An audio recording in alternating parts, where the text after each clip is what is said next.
जय हिंद दोस्तों। आज जो है हम आपके लिए लेकर आए हैं साइंस का यानी विज्ञान का फाउंडेशन बैच, जो सभी कॉम्पिटिटिव एग्जाम के लिए जो है आवश्यक होगा।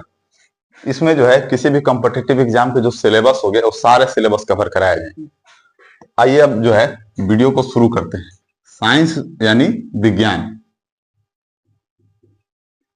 इसमें जो है एकदम आपको जो है शुरू से बताया जाएगा। आपको एकदम जीरो लेवल से, जीरो से हीरो तक बताया जाएगा। जैसे साइंस का 3 पार्ट होते हैं, जैसे कि केमिस्ट्री मतलब रसायन विज्ञान, फिजिक्स, और तीसरा होता है बायोलॉजी। आज हम शुरू करेंगे बायोलॉजी के बारे में, और बायोलॉजी के बाद फिजिक्स केमिस्ट्री भी कवर करा दिया जाएगा। तो आज हम शुरू करते हैं बायोलॉजी की। बायोलॉजी होता क्या है?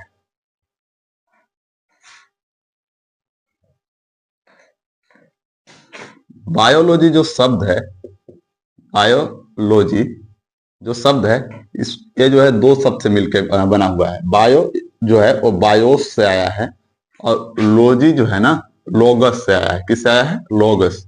लोगस या इसे लॉजी बोलते हैं। बायोस का मतलब होता है लिविंग। क्या होता है? लिविंग यानी सजीव। और लोगस यानी लॉजी, दोनों का मतलब होता है अध्ययन यानी स्टडी। यानी हम कह सकते हैं कि सजीवों के बारे में अध्ययन करना क्या कहलाता है? बायोलॉजी यानी जीव विज्ञान कहलाता है। यानी किसी भी सजीव के बारे में अध्ययन करेंगे तो किसके अंतर्गत आएगा? जीव विज्ञान यानी बायोलॉजी के अंतर्गत आएगा। बायोलॉजी के जो फादर है ना, यानी हम कह सकते हैं कि फादर ऑफ बायोलॉजी किनको कहा जाता है? एरिस्टोटल को। किसको कहा जाता है? एरिस्टोटल। इनको जो है हिंदी में अरस्तु कहा जाता है। क्या कहा जाता है? अरस्तु।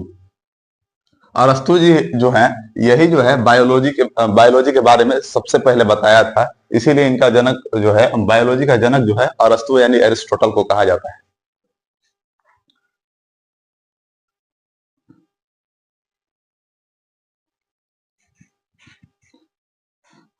सबसे पहले समझते हैं कि लिविंग थिंग्स होते क्या हैं, यानी सजीव जो होते हैं वो क्या होते हैं।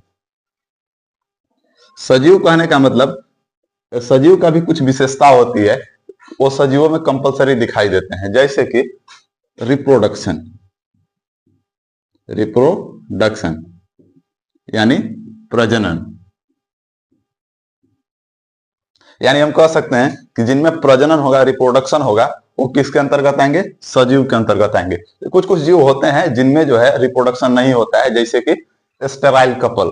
कुछ ऐसे जोड़े होते हैं जो बांझ होते हैं, उनमें जो है बच्चों की उत्पत्ति नहीं होती है। वो सजीव तो होते हैं लेकिन उनके अंदर रिप्रोडक्शन नहीं होता है। एक वर्कर भी जो है, वर्कर भी एक मधुमक्खी का टाइप होता है, इसमें भी जो है रिप्रोडक्शन नहीं होता है, फिर भी वो क्या है? सजीव ही है।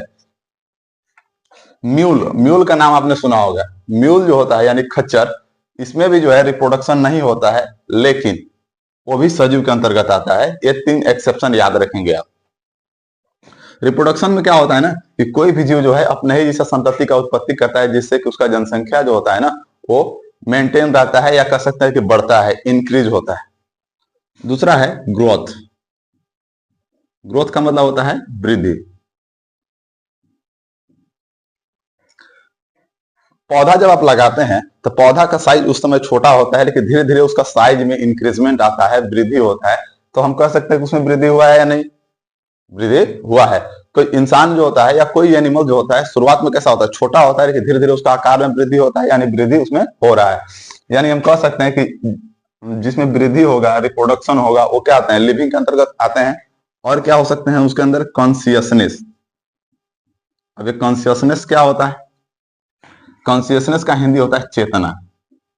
क्या होता है? चेतना। जैसे कि कोई भी सजीव जो होता है ना, वो अपने आसपास जो भी चीजें होती है उनको तुरंत रिस्पॉन्ड करता है। जैसे मान के चलिए रोटी बन रहा है या फिर खाना बन रहा है, तो जो बर्तन है वो गर्म होता है, उस पर अगर हाथ रखे तो तुरंत फील होता है कि ओ माय गॉड, हाथ जल गया। तो ये जो है ना, क्या है कि हमको तुरंत महसूस हो गया कि मेरा हाथ जल रहा है, इसलिए हम अपना हाथ हटा लिए। और क्या है? चेतना है। जैसे कि और क्या हो सकता है? जैसे कि गर्मी लग रहा है, फैन चालू कर दिए, अरे भाई बाहर से कुछ महसूस हो रहा है तब तो ये जो बाहर से महसूस हो रहा है उसी को कॉन्शियसनेस, चेतना कहते हैं। यानी अपने आसपास जो भी चीजें हो रही है उसके बारे में अवेयर रहना, जागरूक रहना, क्या कहलाता है? कॉन्शियसनेस। तो कोई भी सजीव होगा तो उनके अंदर एक कंपलसरी गुण है जो कॉन्शियसनेस होगा। जैसे अभी हम बताएं कि रिप्रोडक्शन के लिए 2-3 एक्सेप्शन भी था, जैसे वर्कर भी, मधुमक्खी हो गया, म्यूल हो गया, स्टराइल कपल हो गया, जो जो जोड़े होते हैं उनमें जो होता है रिप्रोडक्शन नहीं होता है, उनके अंदर भी एक कॉन्शियसनेस होता है, क्योंकि वो लिविंग थिंग्स है। लिविंग थिंग के अंदर ये कंपलसरी गुण होती है कि कॉन्शियसनेस उनके अंदर पाया ही जाएगा। और क्या होगा? मेटाबॉलिज्म। मेटाबॉलिज्म कहने का मतलब उपापचय। ये उपापचय क्या होता है? कोई भी लिविंग थिंग्स जो होते हैं जब वो भोजन ग्रहण करते हैं, तो जिस रूप में भी ग्रहण करते हैं, तो उनके अंदर कुछ रिएक्शंस होते हैं, उस रिएक्शन को मेटाबॉलिज्म कहा जाता है। कोई भी सजीव होगा तो उनके अंदर मेटाबॉलिज्म होगा ही होगा। जैसे अगर हम बात करें कि प्लांट में जब फोटोसिंथेसिस होता है, क्या होता है?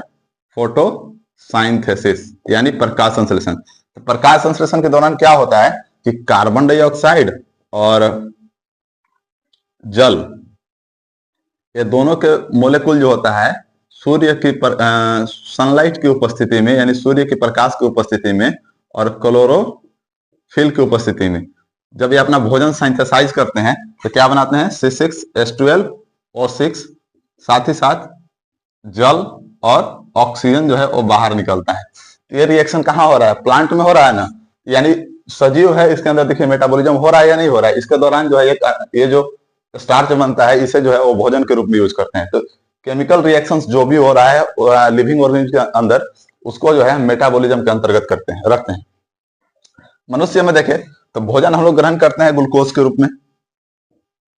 ग्लूकोज के रूप में साइटोप्लाज्म में, यानी कोशिका द्रव में जो है ग्लूकोज होता है वो टूट जाता है किसमें? पायरुवेट में। किसमें? पायरुवेट में। और साथ ही साथ एनर्जी में, यानी ऊर्जा में। और यही पायरुवेट जो है ना, पायरुवेट जो है वो क्या होता है कि पायरुवेट टूटता है किस चीज में? एटीपी में, कार्बन डाइऑक्साइड में, और साथ ही साथ एटीपी और कार्बन डाइऑक्साइड में टूटता है। तो सारे ये किसमें होता है? मनुष्य में। किसमें होता है? मनुष्य में। तो जितने भी लिविंग थिंग्स होते हैं उनमें जो है कुछ न कुछ क्या होते हैं? केमिकल रिएक्शंस होते हैं। इसी को क्या बोलते हैं हम लोग? मेटाबॉलिज्म। मेटाबॉलिज्म 2 टाइप के होता है। कितने टाइप के होता है? 2 टाइप के। एक होता है कैटाबॉलिज्म और दूसरा होता है एनाबॉलिज्म। कैटाबॉलिज्म में क्या होता है कि कोई भी चीज जो है ना, मतलब एक अकेला सबस्टांस टूट के 2 नए सबस्टांस बना लेते हैं। जैसे यहाँ पे देखें तो यहाँ पे एक ग्लूकोज का मोलेकुल है, पायरुवेट में टूट गया और एनर्जी में टूट गया, 2 रूप में टूट गया। तो इसे हम कहेंगे कैटाबॉलिज्म रिएक्शन है। कैसा रिएक्शन है? कैटाबॉलिज्म। यहाँ पे भी पायरुवेट है, एटीपी और कार्बन डाइऑक्साइड में टूट गया, तो भी क्या है? कैटाबॉलिज्म है। लेकिन यहाँ पे देखिए 2 अलग अलग सबस्टांस मिलकर एक नया सबस्टांस का फॉर्मेशन किया है, तो यह क्या है? एनाबॉलिज्म है। उम्मीद करते हैं आपको जो है ये मेटाबॉलिज्म समझ में आ गया होगा। और क्या है? जो सजीव होंगे वो रेस्पिरेशन तो करेंगे। रेस्पिरेशन मतलब श्वसन। मनुष्य जो होता है वो श्वसन जो होता है ना फेफड़ा के माध्यम से कर लेता है। नाक से होकर हवा जो फेफड़ा से चला जाता है, फेफड़ों से कोशिकाओं तक चला जाता है। पौधों में जो है ना रेस्पिरेशन स्टोमेटा यानी रंध्र के माध्यम से होता है। और भी ऐसे बहुत से प्रॉपर्टीज है जो कि सजीवों में पाए जाते हैं। इनको देख के आप जो है इसे कैटेगराइज कर सकते हैं कि ये लिविंग थिंग्स हैं या नहीं है। ये गुण ऐसे हैं जो कि लिविंग थिंग में पाए जाएंगे। इसे देख के आप बता सकते हैं कि कोई भी चीज जो है वो सजीव है या निर्जीव है। एक और चीज याद रखेंगे, सेल्यूलर ऑर्गेनाइजेशन। सेल्यूलर ऑर्गेनाइजेशन, इसको कहते हैं कोशिकीय संगठन। कोशिकीय संगठन। जैसे देखिए हमारा शरीर की जो सबसे छोटी इकाई होता है वो कोशिका होता है। क्या होता है? कोशिका। लेकिन क्या हमारे शरीर में सिर्फ एक ही कोशिका है? नहीं, बहुत सारे सेल मिलते हैं तो क्या बनता है? टिश्यू। क्या बनता है? टिश्यू। और बहुत सारे जब टिश्यू मिल जाते हैं तो क्या बनता है? ऑर्गन। जैसे कि ऑर्गन में हमारा दिल, गुर्दा, फेफड़ा, ये क्या है? अंग है। क्या ये अकेले एक कोशिका से बना है? नहीं, इसे बहुत सारे कोशिका मिलने के बाद क्या बना? टिश्यू का फॉर्मेशन हुआ, और ये टिश्यू जो है ना, ये किसका निर्माण किया? ऑर्गन का। जैसे कि हमारा दिल हो गया, गुर्दा हो गया, फेफड़ा हो गया, ये सारे चीज का निर्माण किया। और बहुत सारे ऑर्गन जब मिल जाते हैं तब उसको बोलते हैं हम लोग ऑर्गन सिस्टम। क्या बोलते हैं? Organ system. ऑर्गन सिस्टम जब आपस में मिलते हैं, जैसे कि बहुत सारे ऑर्गन हमारे शरीर में मिलने के बाद हमारा बॉडी का निर्माण हुआ है, तो बहुत सारे ऑर्गन सिस्टम जब मिल जाते हैं तब हम कहते हैं कि पूरी बॉडी का निर्माण हो गया है। ये जो होता है सेल्यूलर ऑर्गेनाइजेशन। कोई भी सजीव में जो है सेल्यूलर ऑर्गेनाइजेशन कंपलसरी पाया जाएगा। अलग बात है कि कोई जीव एक कोशिकीय होता है, कोई बहुकोशिकीय होता है। तो एक कोशिकीय में सिर्फ एक ही कोशिका पाया जाएगा, बहुकोशिकीय में मल्टीसेलुलर, बहुत ज्यादा कोशिका पाया जाएगा। तो बहुत ज्यादा कोशिका जिसमें पाया जाएगा उसमें जो है tissue level, organ level, organ system level पाया जाएगा। उसके बाद उसका बॉडी का फॉर्मेशन हो जाता है। जितने भी लिविंग थिंग्स होते हैं ना, उनके शरीर जो है ना कोशिकाओं से मिलकर बना होता है। किस चीज से मिलकर बना होता है? कोशिकाओं से। आइए कुछ एग्जाम्पल देख लेते हैं। बात करें प्लांट्स का, यानी पौधों का। क्या पौधों के अंदर रिप्रोडक्शन होता है? अरे भाई, वेजिटेटिव प्रोपगेशन होता है, कायिक प्रवर्धन की रिप्रोडक्शन हो रहा है। मनुष्य यानी ह्यूमन कह दें या फिर एनिमल कह दें, मनुष्यों के अंदर रिप्रोडक्शन होता है, ग्रोथ होता है। प्लांट के अंदर भी ग्रोथ होता है, और इनके अंदर भी क्या होता है? कॉन्शियसनेस होता है। मनुष्यों के अंदर भी कॉन्शियसनेस होता है, जानवरों के अंदर भी कॉन्शियसनेस होता है। और इंसेक्ट इसके अंदर आएंगे नहीं, इंसेक्ट भी हो जाएंगे, और बैक्टीरिया भी हो जाएगा, वायरसेस भी हो जाएंगे। लेकिन थोड़ा सा ध्यान देंगे वायरसेस को।